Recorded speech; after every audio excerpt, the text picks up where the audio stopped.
Well, ayun na nga kakwento.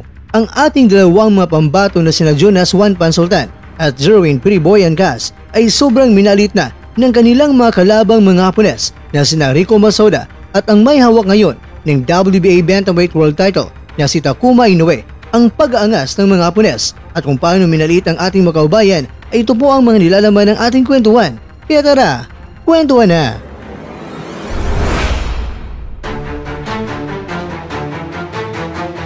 Takuma o si Masoda, sino nga ba sa kanila ang ating unahin na pag-uusapan kung paano nila minalit ang ating mga kaubayan? Teka, siguro ganito na lang. Unahin muna natin mga kwento ang undercard at yan ay si Masoda kontra kay Sultan bago tayo sa main event. Sobrang matabil ng bimbing nitong si Masoda at nagbigay kagad siya ng kanyang unang impresyon kay Sultan pagkatapos ng way nila dahil unang pagkakataon nila itong nagharap at ang susunod na pagtatagpo nila ay doon na sa kwadradong lona para mag-umpugan ang dalawa. Ayon kay Masoda, sa unang pagkakataon na nakita niya itong si Sultan ay aba nasabi niya kagad na ang liit pala nitong si Sultan. Ulitin ko po mga kwento ang liit pala nitong si Sultan.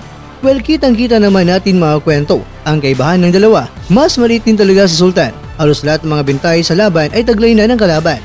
Mula sa haba ng galamay, tangkad, at pati na rin sa hitsura ay lamang din ang kalaban ng dalawang tabo ng tubig sa paghilamos. Pero syempre, boxing ito, hindi naman ito pagwapuan. Pero ganun pa man, kakaiba din ang abog ng Boy 3 wins 1 loss na Hapon na ito.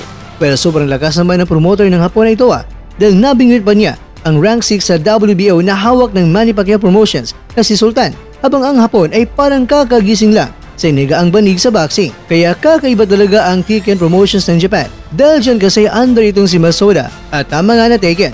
Dahil kahit wala sa ranking ang bata nila, si Sultan ay na-Tekken nila. Kaya ito ay naikasa kontra sa boksingerong pasok na sa world ranking dahil biruin mo si Sultan mga kwento ay rank 6 sa WBO sa world ranking sa Bantamweight Division. Kaya dahil syempre Tekken Promotion si Masoda ay aba na-Tekken nga nila itong si Sultan. Kaya napakadelikadong laban ito para sa ating kaubayan dahil kung matalo siya nito siguradong lalagapak ang ating pambato at itong si Masoda na ang posibleng papalit sa kanyang pwesto. Kaya kung ikakasaya natin na Tekken boxer ang makakalaban ni Sultan, pero mas ikakasaya natin na pasok din sa world rankings ang kalaban o di kaya may hawak man lang na regional title o former world champion ang kalaban para kung matalo man si Sultan at dahil pareho nasa ranking sila ay bababa lang si Sultan sa ranking kung matalo siya kaysa biglang maging alikabok na lang ito at biglang tatangayin ng hangin sa limot na lalagapak ang kanyang karera at maging masalimot. Kaya sa laban ni Sultan ngayon ay talagang bawal na bawal talagang matalo ang ating pambato dito. Pero syempre, malaki ang tiwala natin sa ating pambato na si Sultan, kaya kayang-kaya niya yan.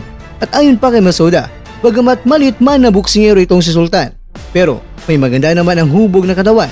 Pero ang bintay niya sa tangkad at haba ng galamay ay ang magiging susi niya para pataubin itong si Sultan. Dagdag pa sa sinabi ni Masoda ay napaka-excited na siya sa paparating na laban. Kaya alam niya na ang Bantamweight Division ay ang division na isa sa mga nag-aalab at maaksyon na division. Kaya sobrang excited na siya may kapagsabayan sa mga boksingero dito. At dahil itong si Sultan mga kwento, ang harang sa kanyang dalanan ay nakahanda na siyang tibagin ito. Naku kaya naman ang masabi lang ni Mr. Kwento sa iyo Masoda, grabe ka boy, 3 wins 1 loss. Ibang iba ka.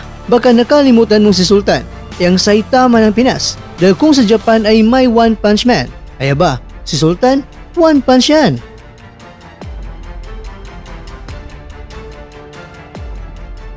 Well, samantala, heto na tayo sa main event. Itong si Boy Fe Matunico, alam niyo ba? Boy feeling malakas tulad ni Kuya. Dahil kuya niya kasi si Naoya, kaya feeling niya ay gano'n na rin siya. Nako pero may punto naman dahil magkakapatid sila dahil it runs in their blood. Pero gano'n pa man, ang tunay naman ng buga ng bungangan nitong si Takuma. Biruin mo ano ang banta niya. Nako, si Angkas daw ay hindi niya ipapaporma. Oh boy, lamang ka lang sa forma sa kilay boy. Dahil pareho kayo ng iyong kuya na nag-ahit ng kilay oy. Pero syempre, ang punto niya dito ay ang una niya palagi itong si Angkas. At kung ano man ang maplano ni Angkas sa gabi ng laban ay hindi niya hayaan itong magawa ni Angkas. Na nakahanda na si Takuma sa mga sako-sakong mga counter punches na pasalubong ni Takuma kay Angkas. Ayon pa kay Takuma, gusto niya kasi na sa taong ito ay sunod-sunod ba rin ang pagiging kampiyon nila ng kanyang kapatid na si Naoya. Dahil itong si Naoya kasi ay didipinsahan niya ang kanyang mga titulo kontra kay Luis Neri ngayong buwan ng Mayo. Kaya gagawin ni Takuma ang lahat-lahat para dalawa pa rin silang magkapatid ang world champion.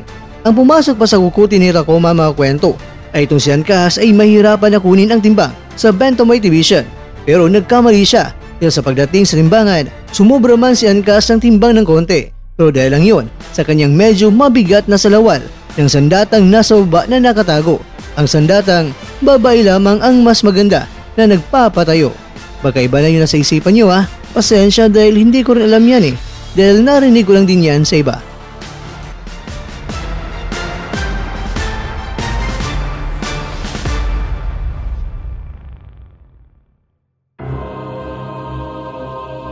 Mga kakwento, si Ankas pa nga ang harapin ni Takuma, pero tila ba nilagpasan na niya dahil gusto niyang lalaban muli sa Mayo kasabay ng kanyang kuya na si Naoya. Naku target din kasi ni Hideyuki Ohashi na promoter at manager nila noon pa na lalaban ang dalawang magkapatid sa isang gabi at puro mga world title fights pa. Pero Takuma, tahan na, namnamin mo muna ang sinampalukang kamao ng Pinoy dahil baka ang panaginip mo ay hanggang panaginip mo lang yan boy.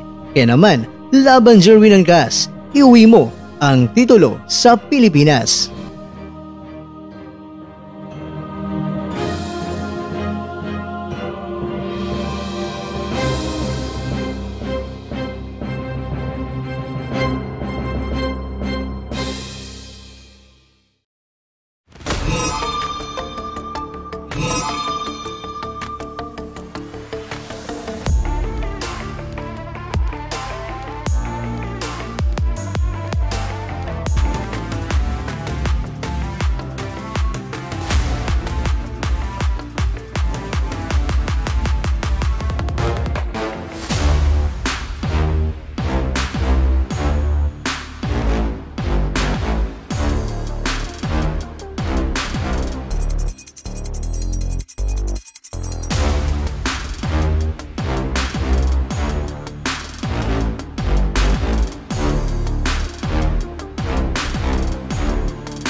At dyan nagtatapos ang ating kwento.